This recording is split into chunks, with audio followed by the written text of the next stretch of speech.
Hello everyone. In our previous video we will study about the evolution of prokaryotes, and in this video we will study about the evolution of eukaryotic cell. Like prokaryotes, all eukaryotic cell are surrounded by a plasma membrane and contain ribosomes. जैसा कि हमने prokaryotes में पढ़ा था कि जो prokaryotes होते हैं वो सराउंडेड होते हैं प्लाज्मा मेम्ब्रेन से और राइबोसोम्स कंटेन करते हैं, वैसे ही यूकार्योट्स भी प्लाज्मा मेम्ब्रेन से सराउंडेड होते हैं, राइबोसोम्स कंटेन करते हैं.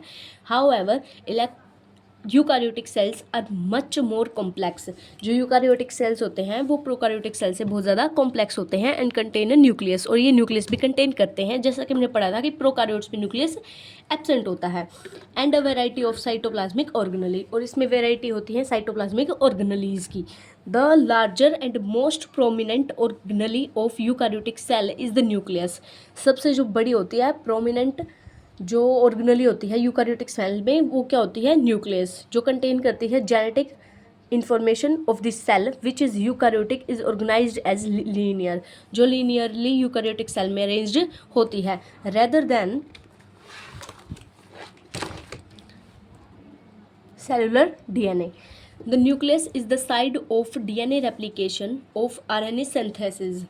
जो न्यूक्लियस यूकार्योटिक सेल में प्रेजेंट होता है वो डीएनए रेप्लिकेशन में और आरएनए की सिंथेसिस करने में हेल्प होता है. इसमें ट्रांसलेशन का प्रोसेस होता है, ट्रांसक्रिप्शन का प्रोसेस होता है, और ये प्रोटीन प्लेस करता है राइबोसोम्स के ऊपर साइटोप्लाज्म के अंदर. ठीक है, जैसा कि हमें पता है कि डीएनए से आरएनए, आरएनए से प्रोटीन, ये ट्रांसक्रिप्शन,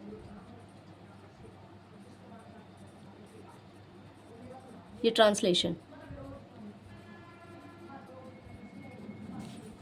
ठीक है, the process of conversion of DNA into RNA, the process is called transcription, and RNA to protein translation.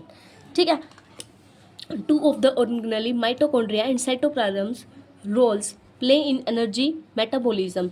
और यूकार्योटिक की जो दो ऑर्गेनेली हैं न्यूक्लियस से अलावा माइटोकॉन्ड्रिया और साइटोप्लाज्म, ये बहुत इंपॉर्टेंट रोल प्ले करती हैं एनर्जी मेटाबॉलिज्म में. जो हमारी बॉडी में एनर्जीज होती हैं, जो यूकार्योटिक सेल की बॉडी एनर्जी यूज़ करती है. माइटोकॉन्ड्रिया कैसी होती है?